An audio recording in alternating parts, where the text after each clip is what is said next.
नमस्कार, आप सभी का स्वागत है इमेज टुडे में और मैं हूं आपके साथ सोनिया सिंह। रंगों का त्योहार होली, आप आपसी भाईचारे का जो प्यार एक दूसरे में बांटते हैं, मिलते हैं, मिठाइयां बांट खिलाते हैं एक दूसरे को और एक दूसरे के साथ प्यार बांट करके एक दूसरे के साथ खुशियां मनाने वाला महापर्व होली। यानी कि 24 मार्च को होलिका दहन होगी और 25 मार्च को होली खेली जाएगी। लोगों में बड़ा कंफ्यूजन है कि आखिरकार शुभ मुहूर्त कब है, आखिर होलिका दहन कब होगी और खेलने वाली होली कब है, इसको लेकर कंफ्यूज है काफी ज्यादा लोग जो मुहूर्त को मानते हैं। तो हम ज्यादा बातचीत करने के लिए हमारे साथ मौजूद है लखनऊ विश्वविद्यालय के ज्योतिर्विज्ञान के जाने माने प्रोफेसर अनिल पोरवाल जी। हम उनसे जानते हैं कि आखिरकार होली का क्या शुभ मुहूर्त है, होलिका दहन का क्या शुभ मुहूर्त है, हम जान लेते हैं। सर, सबसे पहले आपका इस स्टूडियो में स्वागत है, कैसे हैं आप सर? बहुत बहुत धन्यवाद। और हम सभी को और जो हमारे व्यूवर्स हैं उन सभी को होलिका की बहुत सारी बधाइयाँ। बहुत यह मंगलमय हो। इसके सारे रंग जैसे ये हमारे शरीर पे लगते हैं, वैसे ही यह आपके सच्चित आनंद, मतलब आपके मन पर लगकर, आपके हृदय पर लगकर, और यह आपको असीम आनंद की प्राप्ति दे, और ऐसी ईश्वर से प्रार्थना है। तो जैसा कि आप लोग जानते हैं कि बहुत महत्वपूर्ण त्यौहार है यह हमारा होली का पर्व, जो कि प्रत्येक फाल्गुन की पूर्णिमा को मनाया जाता है, अर्थात शुक्ल पक्ष की जो पूर्णिमा तिथि है उस दिन यह मनाया जाने की परंपरा रही है। और इसके पीछे का जो आधार रहा है वो हमारा कृषि रहा है। क्योंकि हम कृषि, जो हमारी परंपराएं हैं, जो हमारे पर्व हैं, जो त्यौहार हैं, आप प्राय देखते होंगे कि जब एक अनाज की फसल पकती है तो एक कोई बड़ा सा पर्व हमारे सामने आ जाता है। जैसे इस समय गेहूं की फसल, जौ की फसल इत्यादि जब पक रही है तो उस समय हमारे पास एक त्यौहार है, होलिका का त्यौहार। और आप लोग जैसा जानते हैं कि जब हम होलिका का पर्व मनाते हैं तो उसमें गेहूं की बाली या जौ की बाली या अन्य जो भी जो लोकाचार में जो प्रचलित हैं उनकी बालियों को हम क्या करते हैं, अग्नि पर, जो होलिका की अग्नि होती है उस पर सेक के उसका नवान्न ग्रहण करते हैं। तो एक तरीके से कहीं ना कहीं ये हमारे ऋतुओं के साथ तादात्म्य है ज्योतिष शास्त्र का, और उसके कारण से ही यह होली का पर्व फाल्गुन पूर्णिमा को मनाया जाता रहा है। जैसा कि बेसिक जो आधारभूत इसका उद्देश्य है वो यह है कि इसमें नकारात्मक जो हमारी ऊर्जाएं हैं उनको हम नष्ट कर दें और सकारात्मक ऊर्जा के साथ, पूरे जोश के साथ, पूरे नए ऊर्जा के साथ हम इसमें अपने जीवन को एक अगले साल के लिए हम तैयार करें, ऐसा यह पर्व है होली का। इस बार जो फाल्गुन की पूर्णिमा है, जैसा कि थोड़ा सा मतभेद भी मिल रहा है कुछ लोगों के मन में, यह 24 तारीख को आरंभ हो रही है पूर्णिमा 9:55 पर, और अगले दिन 25 मार्च 2024 को दोपहर 12:30 बजे तक यह रहेगी। और जैसा कि हम सब लोग जानते हैं, और चूंकि पहले भी बात होती रही है इन तिथियों पर, तो प्रत्येक जो पूर्णिमा तिथि होती है, अगर हम ज्योतिष शास्त्र की बात करें तो ज्योतिष शास्त्र में जो पूर्णिमा तिथि है उसमें तिथि के अंतर्गत 2 करण होते हैं। एक पहला जो करण होता है, खासकर पूर्णिमा के दिन, वैसे तो करण की संख्या 11 होती है, लेकिन पूर्णिमा के दिन जो करण पड़ता है वो प्रथम करण जो है वो भद्रा है, या विष्टि करण इसको बोलते हैं। तो भद्रा प्रत्येक पूर्णिमा को होती है, जैसे रक्षाबंधन पर भी होती है भद्रा होती है, उसी प्रकार से जब भी पूर्णिमा पड़ेगी तो उसमें पहला जो भाग होगा, अर्थात तिथि का जो प्रथम अर्ध भाग है वह भद्रा के रूप में व्याप्त रहेगा। मूलतः अगर जो हम होलिका दहन है वो हमें कहा गया है कि भद्रा के समय नहीं करना चाहिए। जैसे कि कहा गया पौर्णिमाशायाम चा भद्रा पूर्व दले स्मृता, अर्थात पूर्णिमा की पूर्व दल में या पहले भाग में भद्रा पड़ती है। लेकिन इस भद्रा काल में कोई भी किसी प्रकार का कार्य करने की बात नहीं कही गई है कि कोई कार्य करें। हाँ, विशेष परिस्थितियों में जरूर कहा गया है कि जो भद्रा है, यदि हम उसके पूंछ में, अगर मान लीजिए, वैसे तो आप लोग जानते हैं कि होलिका दहन हमेशा रात्रि के समय किया जाता है, क्योंकि जो पूर्णिमा तिथि है, पूर्णिमा तिथि के समय जो भद्रा पड़ रही है वो दिन की भद्रा है।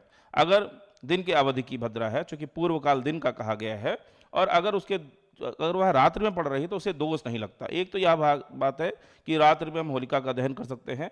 दूसरी बात ये कही गई है कि अगर हमें रात्रि का और भी अधिक समय मिल रहा है, मान लीजिए रात्रि के, अब जैसे भद्रा इस बार जो है रात्रि के 11:13 पर समाप्त हो जाएगी। सुबह 9:55 जहाँ से पूर्णिमा आरंभ हो रही है वहाँ से आरंभ होकर रात्रि के 11:13 पर यह समाप्त हो जाएगी। तो उसके बाद चूंकि हमारे पास लगभग 5-6 घंटे का समय रहेगा, उस समय हम जो होलिका दहन है वो कर सकते हैं, उनका पूजन कर सकते हैं। और जहाँ पर हमारे मोहल्ले में किसी चौराहे पर होलिका का जो एक हम अग्नि का एक कुंड बनाकर उसमें हम होलिका दहन करते हैं, तो वहाँ पर जाकर होलिका दहन कर सकते हैं। तो 11:30 11:13 के बाद आप कभी भी कर सकते हैं। अगर कई बार ऐसी स्थिति बन जाती है कि जिस समय भद्रा समाप्त हो रही होती है, उस समय पता चला दिन लगने वाला है, तब उन विशेष परिस्थितियों में ये कहा गया है कि हम भद्रा की पूंछ के समय जो है हम उसको अग्नि लगा सकते हैं। लेकिन अब इस बार तो ऐसी कोई परिस्थिति नहीं है, लेकिन फिर भी कुछ लोग एक ऐसी बात कहते हैं कि भद्रा की जब पूंछ लगे तो उसे आग लगाना चाहिए। पूंछ का अब उसको हम हमारे आचार्यों ने उसको जो है घटी में बांटा गया है। तो घटी में जो भद्रा की पूंछ का जो समय कहा गया है, वो अंतिम 3 घटी जो होते हैं वो भद्रा की पूंछ का होता है। तो अंतिम एक घटी में 24 मिनट होते हैं, इसलिए 3 घटी में 1 घंटे 12 मिनट हो जाएंगे। यदि हम 11:13 में हम 1 घंटे 12 मिनट यदि घटा दें, तो हमारे पास लगभग 10 बजे से लेके 10 बजे के आसपास का समय हमें प्राप्त हो जाएगा, और जिसके बाद हम भद्रा होलिका दहन कर सकते हैं। लेकिन जब चूंकि रात्रि हमारे पास शेष है, अधिक शेष है, तो इसलिए अच्छा यही है कि आप जो है जब पूरी भद्रा समाप्त हो जाए तभी अग्नि होलिका दहन करें, तभी उसकी पूजन करें, तभी उसका प्रार्थना करें और अग्नि का संस्कार करें। भद्रा काल को किसी भी कंडीशन में शुभ नहीं माना गया है, और ऐसा विशेष परिस्थितियों में ही ये मान्यता है कि हमें उसके पूंछ में अग्नि देनी चाहिए, जैसा कि कहा गया है विष्टे पुक्षे घटित त्रयम। जो विष्टि है, करण है, उसके पूंछ का जो समय है वह 3 घटी का है। लेकिन इस बार ऐसी कोई स्थिति नहीं बन रही है, तो इसलिए जो भद्रा रहित काल है वही सबसे शुभ है। ऐसे में जो होली का दहन है वो 24 मार्च को रात्रि के 11:13 के बाद, और जो होली का जो रंगों का त्यौहार है, ठीक है ना, जिसको मदनोत्सव कहते हैं, रंगोत्सव कहते हैं, या होलिकोत्सव कहते हैं, या धुलेंडी भी कहते हैं कहीं भी, तो ऐसे इस पर्व को हम 25 मार्च को मनाएंगे।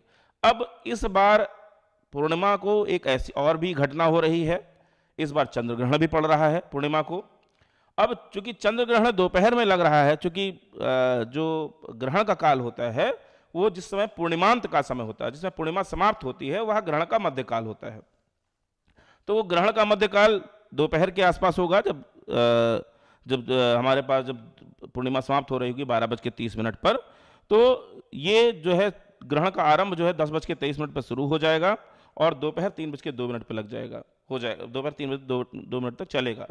तो अब यह है कि अब ग्रहण के समय बहुत सारे लोग कहेंगे कि ग्रहण के समय फिर हम कैसे होलिका को मनाएं, कैसे होली का पर्व मनाएं। लेकिन ये जो सांवत्सर प्रदीप ग्रंथ है उसमें ये बात कही गई है कि यदि कोई भी ग्रहण हमें दृश्य नहीं है तो हमें उसका किसी प्रकार का सूतक हो या कोई भी कर्म हो उसमें त्याज्य नहीं करना चाहिए, उस कर्म को यथावत करना चाहिए। चूंकि इस बार जब चंद्र ग्रहण पड़ रहा है, चूंकि पूर्णिमा को ग्रहण जो पड़ता है वह चंद्र ग्रहण पड़ता है, और चूंकि भारत में जिस समय वह पड़ रहा होगा उस समय यहाँ दिवस की स्थिति होगी, दिन की स्थिति होगी, तो इसलिए जब दिन की स्थिति होगी तो यहाँ पर ग्रहण पड़ने की स्थिति दृश्य नहीं होगी। तो जो दृश्य नहीं है तो हम उसको कोई भी मान्यता, उसकी कोई भी, चाहे सूतक की मान्यता हो और चाहे अन्य कोई भी मान्यता हो, वह ग्रहण के संदर्भ में यहाँ पर नहीं लगेंगी। इसलिए यहाँ जो भी होली होगी वो 25 तारीख को आराम से आप मना सकते हैं, 25 मार्च को आप कर सकते हैं। इसलिए यहाँ सूतक काल का कोई महत्व नहीं है। बिल्कुल सर, आपने बहुत सारी बातों का जिक्र किया है, लेकिन कहीं न कहीं एक सवाल अभी भी लोगों के मन में उठेगा, वो उन महिलाओं के जहन में उठेगा जो महिलाएं प्रेग्नेंट होती हैं। तो उनको भी लगेगा कि कहीं ना कहीं बताया तो जा रहा है लेकिन कहीं कुछ ऐसा ना हो जाए। तो उनके लिए क्या आप कुछ कहना चाहेंगे? क्या उनके लिए भी सूतक काल का कुछ ऐसा प्रभाव तो नहीं पड़ेगा? देखिए, सूतक काल तो वैसे 12 घंटे पूर्व लग जाता है जब दृश्य होता है, लेकिन चूंकि इस बार दृश्य नहीं हो रहा है इसलिए यह बात उन पर भी लागू नहीं होती। लेकिन फिर भी चूंकि जब कोई बात समाज में चलती है तो उसके कहीं ना कहीं बहुत सारे मत होते हैं, तो उस मतानुसार एक सुरक्षा के दृष्टिकोण से, एक अति सुरक्षा के दृष्टिकोण से, खासकर जिस समय ग्रहण का समय पड़ रहा है सुबह 10:30 बजे से लेके दोपहर 3:20 पर तक, इस बीच में जो गर्भवती महिलाएं हैं वो कोशिश करें कि कोई भी भोज्य या पेय पदार्थ न लें। अगर कोई पेय पदार्थ ले रही हैं तो उसमें तुलसी का दल डाल लें, ठीक है ना, इतना जरूर करें। और साथ साथ में जिस समय ग्रहण पड़ रहा है उस काल में या उससे पहले भी काल में पहले से ही जो अपना उरु स्थल है, जो पेट स्थल है, जिसको पेट कहेंगे, उस पेट पर क्या नाम है, गेरू इत्यादि लगाकर भी ग्रहण के दोष का शमन किया जाता है। और कोशिश ये भी करनी चाहिए कि घर से बाहर निकलने की परंपरा नहीं है उस बीच में, तो उस अंतराल में अगर वो ना निकलें तो उनके लिए बहुत सुभद होगा, एक मतलब अति सुरक्षा के कारण से। अन्यथा अगर देखा जाए, शास्त्र ये कहता है अगर दृश्य नहीं है तो वह उसका उसका दुष्फल है, जो उसका खराब अशुभ फल है, वह भी नहीं प्राप्त होगा, ऐसा मत प्राप्त होता है। जान सर आपने ये तो बता दिया, और सर एक सवाल हमारा है आपसे कि आखिरकार होली का महत्व क्या है? इसे लोग मना तो लेते हैं कि रंगों का त्योहार है, लेकिन इसके महत्व को नहीं जानते हैं बहुत सारे लोग। देखिए, होली का जो मुख्य रूप से जो इसका महत्व है या इसकी जो प्रासंगिकता किसके संदर्भ में चल रही है, तो आप लोग सब लोग जानते होंगे कि हिरण्यकश्यप एक राजा था जिनका बेटा प्रहलाद था, और प्रहलाद जो है वो हरि का पुत्र था, मतलब वो हरि का से भक्त था, भगवान विष्णु का भक्त था, और हमेशा हरि शब्द का प्रवचन करता रहता था, या उसको मन में उसका उसके जप किया करता था।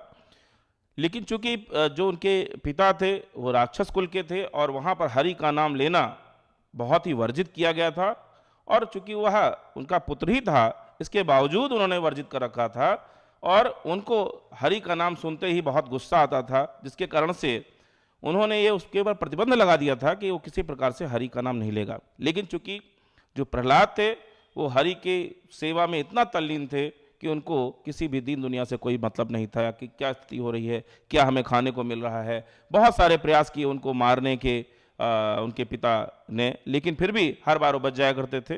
तो उसी क्रम में उनकी एक बहन जो जिसका नाम होलिका था, उनको एक वरदान प्राप्त था। एक उनके पास ऐसा अभिमंत्रित एक वस्त्र था जिसको ओढ़कर अगर अग्नि में भी जाया जाए तो वह जलता नहीं था।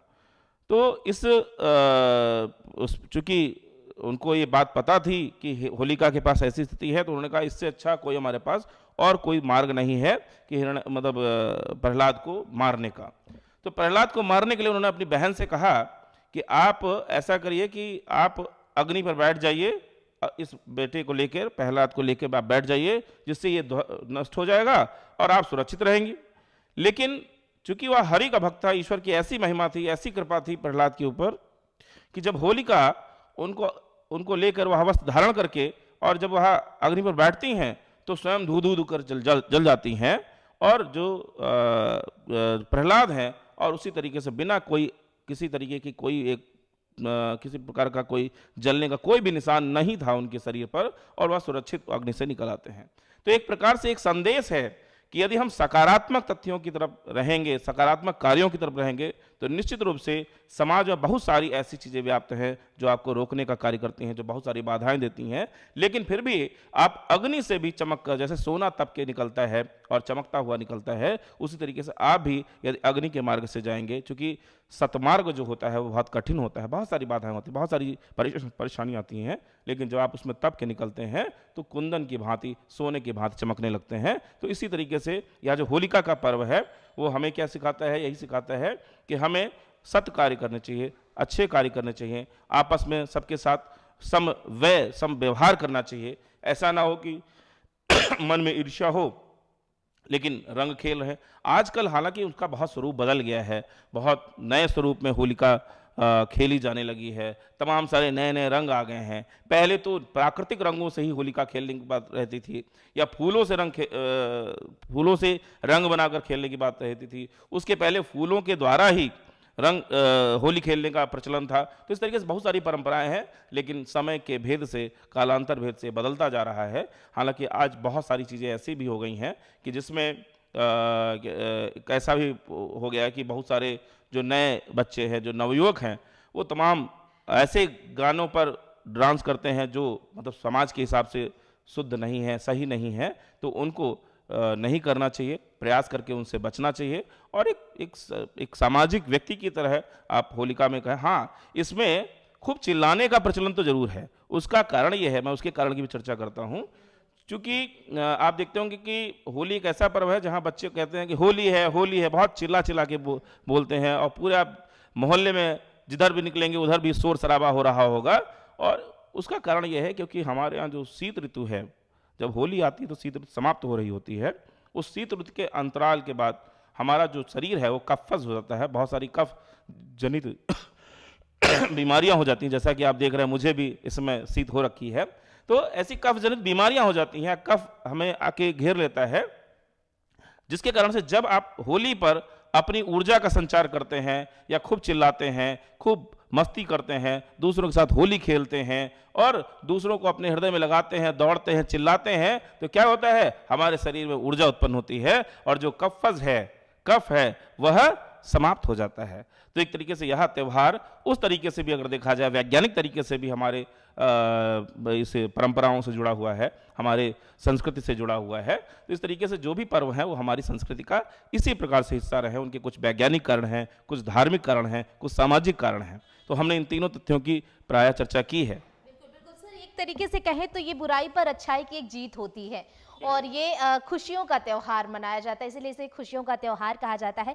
सर, एक आखिरी सवाल आपसे हमारा ये है कि अगर इसके बारे में भी आप चर्चा करना चाहें, आप लोगों को क्या मैसेज देना चाहेंगे, अपने विश्वविद्यालय के छात्रों को क्या मैसेज देना चाहेंगे और देशवासियों को क्या मैसेज देने का प्रयास करेंगे? देखिए, मेरा सभी देशवासियों को, हमारे विश्वविद्यालय परिसर के सभी जो भी हमारे अध्यापक गण हैं, जो हमारे कर्मचारी गण हैं, जो हमारे छात्रगण हैं, जो हमारे प्रशासनिक कार्यालय में जितने भी कर्मचारी हैं, उन सभी को, जितने अधिकारी हैं, उन सभी को मैं यह संदेश देना चाहता हूं कि यह जो होली का पर्व है, आप सभी के लिए तमाम रंगों वाली हो, तमाम अनेक कार्यों वाली, अनेक जो ऐसे कार्य हों जो तमाम व्यवधाओं से युक्त हों, वह उनसे मुक्त हो जाए और आप एक सुगम परंपरा में एक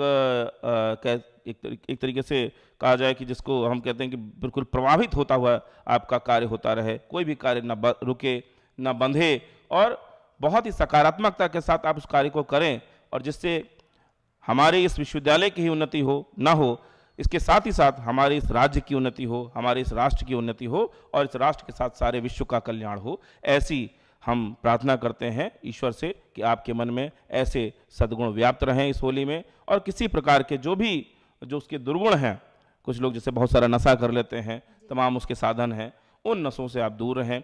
आप चूँकि इस होली में प्रायः लोग क्या करते हैं, बहुत तेज़ गाड़ियाँ चलाते हैं, उससे बचें, बहुत सारी दुर्घटनाएं हो जाती हैं। तो मैं आपसे ज़रूर यह अनुरोध करूंगा कि आप दुर्घटनाओं से बचें, अपने घर में सुरक्षित रहकर, अपने घर के आसपास और लोगों को सुरक्षित करते हुए यह होली का पर्व मनाएं और इसके लिए बहुत बहुत शुभकामनाएं, बहुत सारी मंगल कामनाएं। और हमारे सभी जो इमेज टुडे जो हमारा जो चैनल है, इस चैनल के भी जो भी हमारे पत्रकार बंधु हैं, उन सभी को भी क्या नाम है, इस होली की बहुत बहुत शुभकामनाएं, बहुत बहुत मंगल कामनाएं। Thank you. तो आपने देखा कि लोगों के मन में बहुत कंफ्यूजन है क्योंकि चंद्र ग्रहण लग रहा है, तो इसके वजह से भी लोग काफी ज्यादा परेशान थे। भद्रकाल भी है कि आखिरकार जब इस स्थिति में हम होली मनाएंगे, क्योंकि इसमें कई सारी चीजें जो हैं वर्जित रहती हैं, तो हम इतना बड़ा जो हमारा पर्व है होली, तो उसे कैसे हम सेलिब्रेट करेंगे। तो सभी चीजें जो है एक तरीके से क्लियर हो गई हैं। लोग जो परेशान थे इस वीडियो को अगर देखेंगे तो उनकी ये कंफ्यूजन भी कहीं ना कहीं दूर हो जाएगी। बहुत बहुत धन्यवाद सर आपका। और वीडियो जर्नलिस्ट आशु के साथ मैं सोनिया सिंह, इमेज टुडे, लखनऊ।